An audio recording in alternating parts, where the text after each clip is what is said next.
It's the 27th of April and we're back in the Growing Without a Garden space for successes and failures, and boy have I had both. As you can see, these first two bags have done really well and they're ready for earthing up, which we'll get to in a minute. The third bag is finally sprouting, but it wasn't as happy as the other two, and I've no idea why, because they've all had the same treatment in terms of covering. And what you might just see if I pan carefully around, that bit of white fabric billowing in the wind is what I use to cover them on frosty nights. And two grew really well and one sulked a bit, and I really don't know why, and that sometimes happens. But as you can see, they've survived the frosts and plunging temperatures that we've had here. The little carrots are sprouting well. I've left the covering over because we're still plagued with feral cats. You might notice they're also covered in pine needles. They're not dead carrot leaves. They're actually the pine needles off the big pine trees behind me. And the peas I bought from the market now have twiggy pea sticks. I went with birch in the end because I'm hoping they don't root. But if they do, I don't mind a few more birch trees. And the ones we planted in toilet rolls have also grown really well, and we'll plant those out later. However, there have been failures. Failure number one were the little beans. As you can clearly see, they're dead. There's nothing left. And failure number two were the runner beans. Despite being covered over and kept cosy, not cosy enough. And failure number three were these little tomatoes that I bought from my local market for a tenner a hanging basket's worth, and had every intention of putting in the garden. But unfortunately, even though I moved them into the shed at night, -4 centigrade was just too much and they turned up their toes. But I swore I would show you good and bad, and good and bad I have shown you. So now we'll deal with the failures. If I had more space, I'd perhaps leave these beans to see if anything came of them, because sometimes beans come back from the roots, but I'm pretty sure those roots are dead. So what I'm going to do is pull them all out. We'll not waste them, they can go in the compost. Look, see? Completely dead, and there's a slug as well. Very good. Sluggies can have them because they're stuff we'll use for anything else. And what I'll do is reuse this pot and all the compost, so I don't like to waste anything. Possibly not the slugs, I would waste those. And I'll just tickle it over and freshen it up, because I have let it dry, deliberately so that we can reuse it. And all these bits will go up to the compost heap, and where they'll do some good, so they won't be totally wasted. And these are another variation on peas. These are mange too, and again I paid, I don't know, 50 cents, a quid for a pot of these on the market from a local grower, and I popped 3 of those in this pot instead of beans. And I'll take him back his pots because he reuses them. And these little mange too will also have the world famous twiggy pea stick, which again I'm going to use birch. If I end up with a birch plantation, I'll tell you. And you can see they're itching to be climbing. Please note I've had them standing in water so that they're good and wet. You can see the little roots are coming out the bottom. Oh yeah, look at that. Itching to get out into the ground. And this is still from that original bag of compost. Just a little bit to top them up. Go on, get out. Still the trusty pink plant pot, just to dress it off a wee bit. And then I've got a nice big birch stick, which means I'm going to have to take my mic off a second.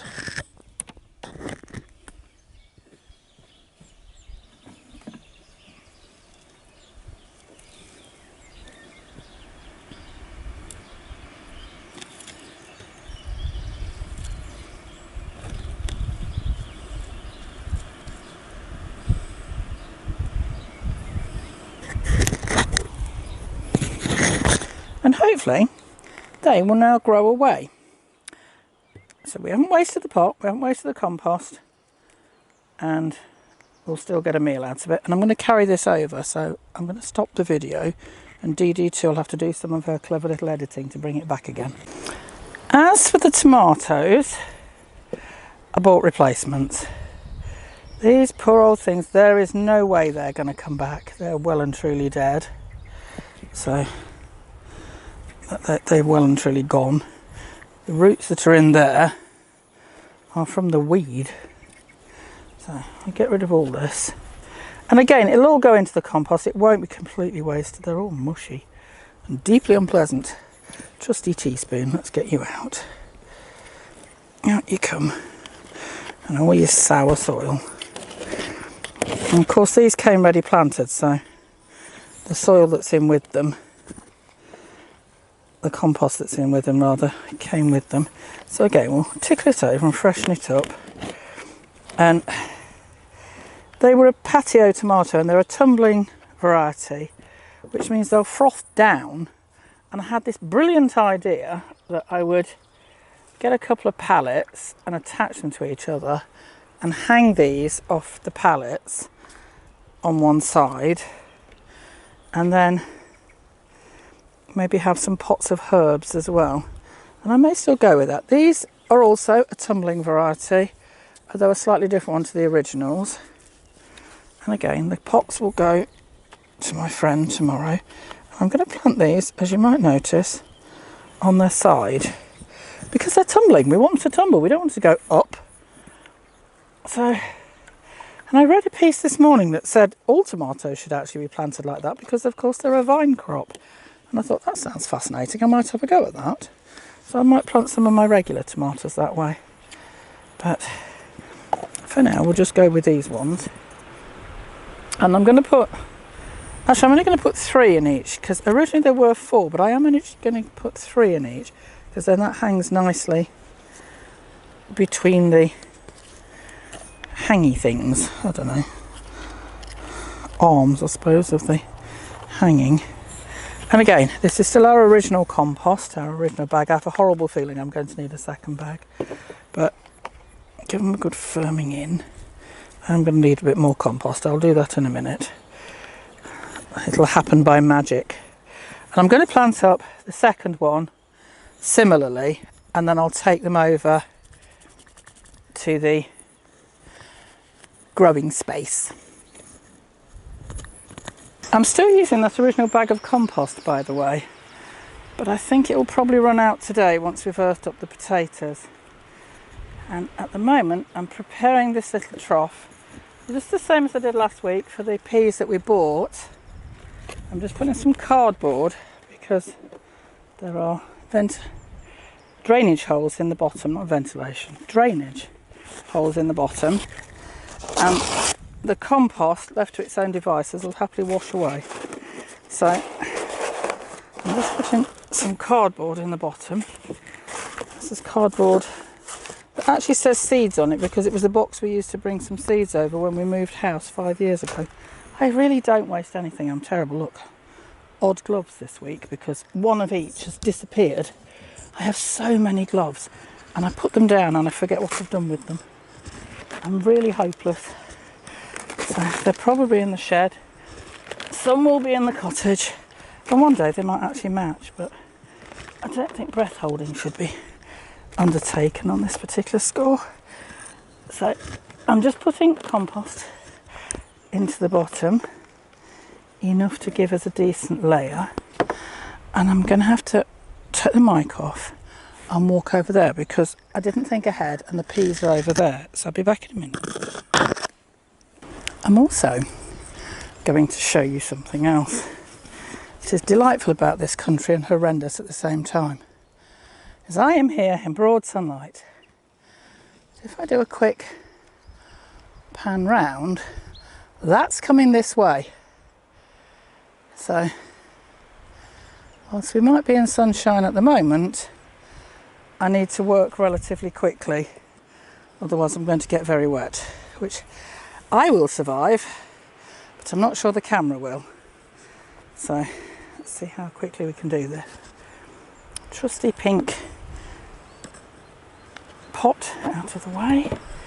Let's see what we've got. In here are the pea seeds that I planted into the loo rolls so that they didn't have to have their little roots disturbed. And now you can see how thoroughly well they've done. Some of them haven't really. There is a pea in that, but it's not worth wasting the space. If it's going to be that slow, it's probably not worth it. So in you go. We've got plenty of these. Some of the tubes are more rotten than others, and some are coming away easier than others. So, because I popped compost around them. As you can see, the pea little roots are easily coming through the cardboard. It's not going to restrict them in any way. They'll be quite happy to grow through it as they size up. In fact, as I say, some of these tubes, oh yeah, you can see, look how far down they are already. They desperately want to be in compost. And I put them in quite a distinct row because then I can put the pea sticks behind them. Let's see if I can rescue that one because it didn't want to come before. The tube is so thoroughly rotting. Oh, that's why, look at that. That should have been planted about a week ago. But we have had some pretty horrific weather one way and another, so I left them snug in their little kind of mini greenhouse because we've had such cold spring weather this year. It's difficult because I've only lived here 5 years and 3 out of the 5 have been quite cold springs. But an awful lot of my friends who've lived here a lot longer than me, some of them all their lives, and some of them who keep quite detailed records on the weather, are assuring me that this is not normal for this area at this time of year. And I'm hoping they're right because these late springs play havoc with veg planting. So, oh, you can see the darkness. The clouds are coming over me and I may end up having to stop this and go back to it if the heavens open, because we are threatened with what the local radio station refers to as thunder hail. His accent gets much stronger on a weekend. I wouldn't like to cast aspersions as to why, but it does. And you can hear the effort in my voice. It's because the compost is still a bit compacted and I'm just trying to do this quite quickly so that these little peas can go over to the growing space and I can pause the video at a sensible place and let the rain do its worst, and then I'll come back to the earthing up of potatoes once the storm has passed, because it does. We've been having classic April showers. Finally, we were still having sort of mad March winds up until about a week or so ago, and then we had a lovely sunny spell which has been glorious, and we've been getting on and doing lots of things. And now, of course, I've come to make a video and it's gone back to horrendous. And yes, the rain's just started, so I'm going to stop there. And almost as quickly as it started, it stopped. I'm wondering if in the shot you can actually see the grey skies have now gone that away, which is Mayo and the Atlantic. And as I look towards the cottage, it is now blue skies, sunshine. So, little peas all planted up. I'm going to take them over to the growing without a garden space. And I'll take you with me because we're going to earth up the potatoes.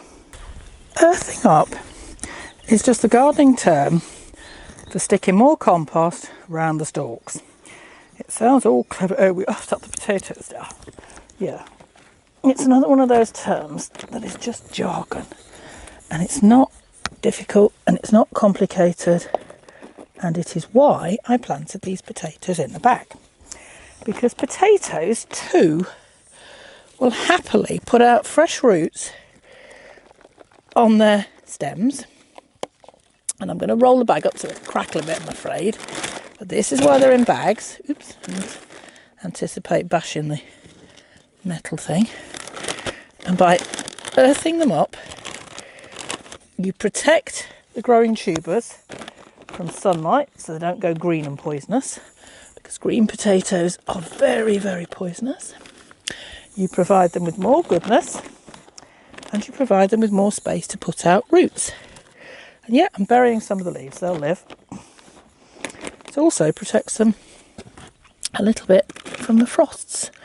And in fact, a lot of gardeners will earth right up and just leave the very tips of the roots, the very tips of the leaves showing here. I'm not going to go quite that far today because they've been under a bit of stress and strain as it is. So I'm guessing they quite like to photosynthesize. Oops. They quite like to get their leaves into this lovely spring sunshine that we're finally getting now. It's very nearly summer, because summer starts here in Ireland on the 1st of May, and I'd quite like to have had a bit of spring, to be honest. And then as these potatoes grow away, we'll earth them up again and again and again until they're right to the tops of the bags, and then we'll let them make lots of leaf, and they'll have all this lovely goodness. And I'll have to go out and get another bag of compost. I mean, I won't, I'll use one of the ones I've already got.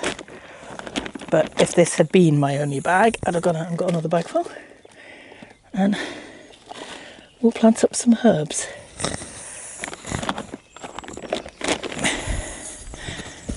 So that is all there is to it. It really isn't rocket science.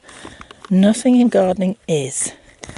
Humans have been gardening since time immemorial.